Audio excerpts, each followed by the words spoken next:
Ayan na tayo guys. Actually, araw-araw naman ako nalabas. Hindi lang ako pag nakikita ko yung friends ko dito nasa lubong ko, layo kayo, layo kayo. Ganun na lang. Ayan na guys. Nakita niyo naman. Wala na Hay, nako. Hindi na ako iiwas sa amo ko tsaka sa alaga ko. Ay, malaya na ako sa kwarto ko. Yes. So, ingat tayo guys. Talagang meron pa rin COVID dito. So, sa nagsasabi na ito trangkaso lang ako, siguro nga, pero ang nakapagtaka kasi, ang amo ko hindi nawawala ng sipon, ang alaga ko inuubo, pero sila lahat ay negative. So, ako lang na nilagnat, na sinipon itong 5 araw na nag-positive. So, whatever. Basta, ang mahalaga naman kaya naman ng katawan. Bali, yung 2 days lang talaga yung hiniga ko kasi alam naman natin na pag tayo itinatrangkaso, ang sakit ng katawan, di ba? Masakit naman kasukasuan. So, yun yung talagang sinabi ng amo ko, pahinga talaga ako. So, ano yun? Nagpahinga ako ng Sabado at Linggo. Pagdating ng Lunes, okay na ako. Yun nga lang talaga, itong test ko ang hindi pa okay. So, Lunes, Martes, Miyerkules, positive pa. Pagdating ng Webes ngayon, ay, okay na ako. Thank you, Lord. Thank you, Lord. Kaso mo, ang problema ko ngayon, dapat uuwi na yung amo ko ng Biyernes daw or Sabado daw. Ang problema, ooperahan na naman si amo kasi nakita kagabi, sabi ng amo kong lalaki na umuwi siya kasi inintay namin siya pag nauwi siya muna.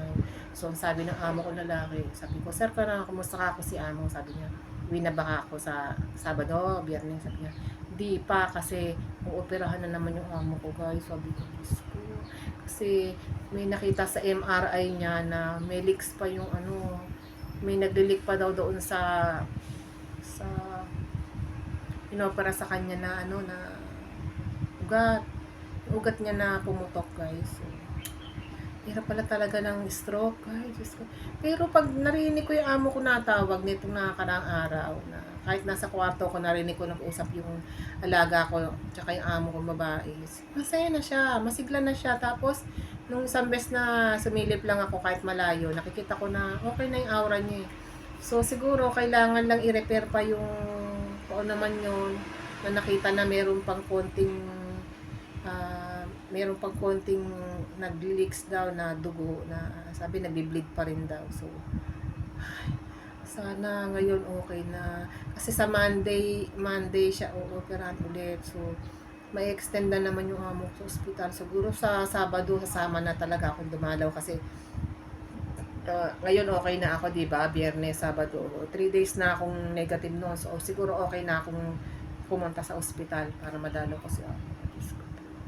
Sana naman okay na si amo ko. Isko na awa ko sa alaga ko. Tsaka sumabay pa ako. 1 linggo pa ako nagkasakit, guys. Nagtatrabaho naman ako dito sa bahay. Naglilinis ako. Tapos nagluluto ako. Pag si Kulit nandyan na, umalis na ako. Doon ako sa kwarto. Kasi nga, syempre, estudyante, alaga ako. Ayoko siyang magkasakit. Tapos si lalaki naman, araw-araw nadalaw sa mga babae sa ospital. So, ayoko rin siya ma-infect sa akin. So, ako talaga yung ina-adjust ko yung sarili ko na iniiwas ko silang mahawa sa akin. So, kahit sabihin pa natin na kaya na natin ang sakit na COVID ngayon kasi parang trangkaso na nga lang talaga siya.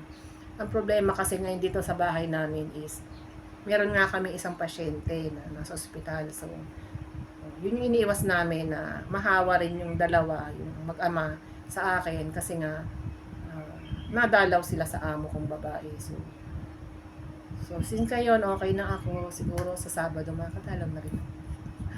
Please pray nyo naman ng amo kong babae, guys, kasi mabait naman ang amo ko. Kaya please naman pagdasal nyo naman yung amo ko na sana itong pang-4 na opera sa kanya is talagang fully recovered na siya, guys.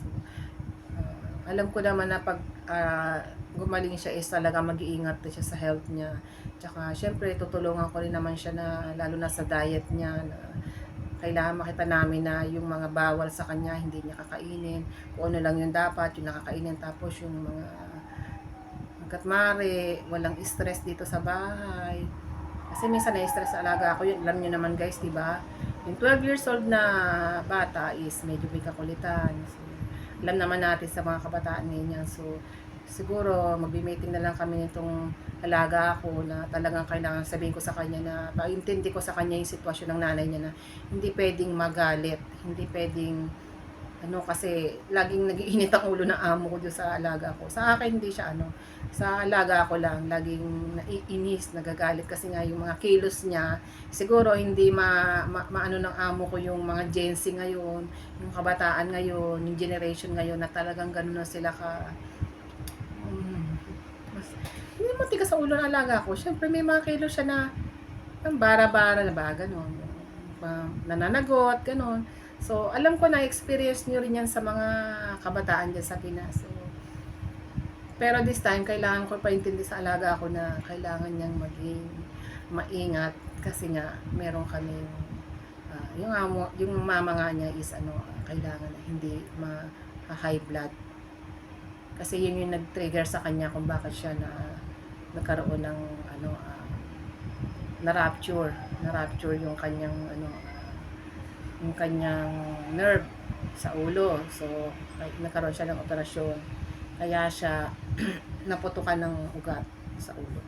Dahil sa hypertension. So, nasa school siya noon. Siguro sa pagod or sa hindi natin masabi kung anong merong tension doon sa or siguro talagang nasa katawan niya na baka mayroong hindi okay sa katawan niya kaya tumaas bigla yung dugo niya.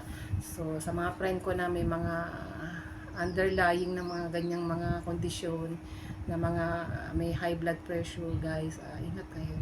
Ingat kayo, like, yung mga, lalo na yung mga suway ko dito, na mga seniors na rin. So, like, kung pinapaalalahanan na yung mga kinakain nyo, magbawas na kayo sa kanin, wag kayo sa mga matataba, more on prutas, gulay lang, kasi napakamura naman dito ng prutas, gulay, tapos, yung stress level bawasan. So, hanggat maaari, maka-adjust, umiwas sa stress. Hanggat maaari, maging pasensyoso tayo. Sa pamilya naman natin sa Pilipinas, huwag nyo naman bigyan ng masyadong stress yung mga magulang nyo dito sa Hong Kong. Kasi, hindi sa maraming nakakasakit dito, maraming nauospital. So, napapansin ko lang. Tapos yung mga kitaring ko, yun nga, magiging mga sakitin na. So, ako, thankful naman ako, ganito lang ako, mga sakit ko, ganito lang, guys. So, thankful pa rin ako kasi wala naman ako ibang mga sakit, kundi, ganito siguro, katigasan lang ng ulo ko kasi nag-swimming kami na hindi ako naligo ng ulo. So, body lang yung niliguan ko. So, yun yung nakasama sa akin, guys. Yun yung nag-trigger sa akin. Siguro, yun na nga. So, yun lang. Ingat lang talaga. Ingat. Huwag tayong pasaway. So, yun lang for today's vlog. Salamat. So, kasi ngayon ay mag-general cleaning ako. Na-excite na ako kasi okay na ako. So, ang gagawin ko ngayon ay magpapalit ako ng mga bedsheet.